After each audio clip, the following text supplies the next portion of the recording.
Well, the leadership of the country has come under the spotlight. Problems with the ongoing power crisis, the triple challenges of inequality, high unemployment and poverty as well. Workers expressing ongoingly as well their unhappiness and dissatisfaction with the way government is addressing their concerns. Is there a leadership crisis in our country? Well, let's get the thoughts of the president of the General Workers Union. It's the South African General Industry Workers Union of SA, Mametlwe Sebei, joining us this morning. And I appreciate the time as well. I know it's a broad range question I'm asking. So let's start with the obvious one. Do you believe there's a leadership crisis or there's a lack of leadership? And do you see it as two different things?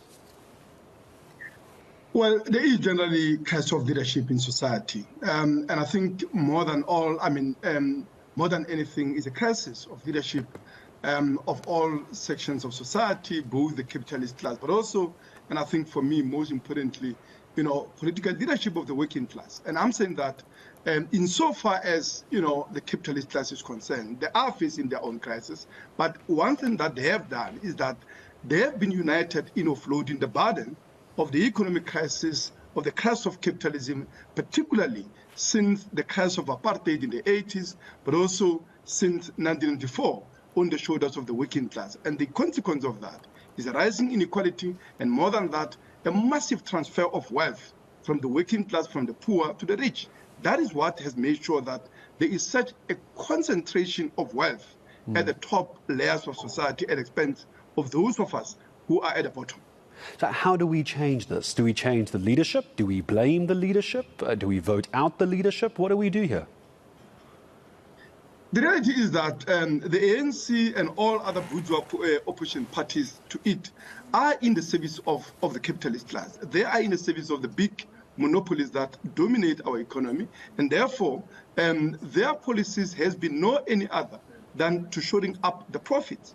And that's the reason when you see, by every measure, right, the rate of exploitation has intensified, the inequalities have intensified. In that period, the share of wages as a share of the GDP, as a share of national income, has been falling. At the same time as we have been subject to privatization, we have been subject to outsourcing of public services, as well as their neoliberal restructuring through what has come to be called cost recovery measures, in terms of which the services that were meant to basically distribute wealth, that is education, health, water, electricity, they are actually impoverishing working class people today, in a sense that many people are forced to make a choice between buying food, buying a house, and of course, paying electricity bills, but also paying a bond. So the reality that we are facing is that the policies of this government, and none of the opposition parties in parliament actually represent a genuine alternative in that respect. These policies are in the service of the capitalist class, and what we need is a revolutionary leadership of the working class, and that is what we are lacking. The working class is without a political representation of its own.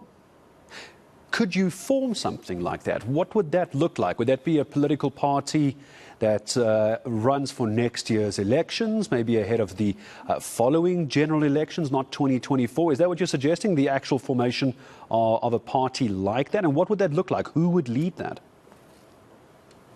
Absolutely. What we are saying is that what is needed in this country, and I think this is a resolution that came out of the South Congress, is that there is a need for a mass political party of the working class that would be based on the trade union movement, that would be based on community civics, that would be based on the youth, but also other movements of the working class, on the issues of climate change, on the issues of migrant justice, on the issues against gender-based violence and all of that. And we need to unify these movements around a program, and we would argue that such a program must be a socialist program, which would entail that the working class will not only seize power politically, but through nationalization of the commanding hires of the economy.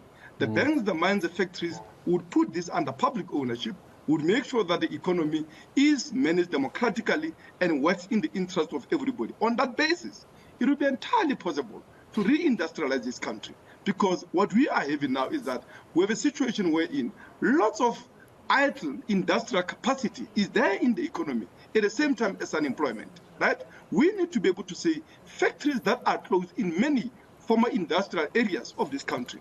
And those factories are reopened, those factories are repurposed in order to ensure that we create millions of jobs. And there are many areas, for instance, in building renewable industries to ensure rapid, just transition, where not only are we not having workers not losing jobs, but in fact we create many more million jobs in making sure that they manufacture solar panels, young people that will be able to install and maintain in that. We make sure that we beneficiate a lot of the minerals in this country. But more than that, on the basis of that public ownership, it will also be possible to ensure that there's a mass public works program to build the roads, to build the schools, to build the clinics, and many other essential public services we need, like housing and others, that I think will make sure that we raise the quality of life in this country.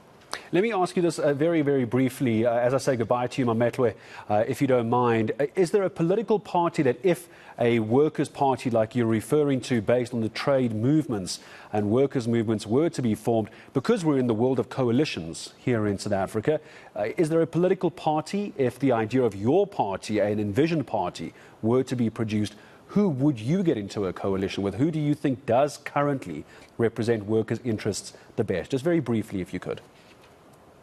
The reality is, if, any workers' party that enter into coalition with any of the bourgeois parties, it means it takes the responsibility for a continued enslavement of the working class, for a domination of the economy by big monopolies, but of course with it, the exploitation, but also the crisis of big monopoly capitalism. That is mass unemployment, cost of living crisis, but also lack of basic services to the working class. And in that sense, we would not participate in any form of coalition with any of the bourgeois parties in parliament. The bourgeois parties in parliament. I feel like that's going to be a headline later today. Thank you very much indeed, as always, Mametlwe, for joining us this morning. President of the General Industries Workers Union of South Africa, Mr. Mametlwe Sebei, joining us here on the South African Morning, giving us a sense of what they like to see as workers' unions, but politically they don't feel like we have leadership. So is there a leadership crisis? They certainly do believe there is.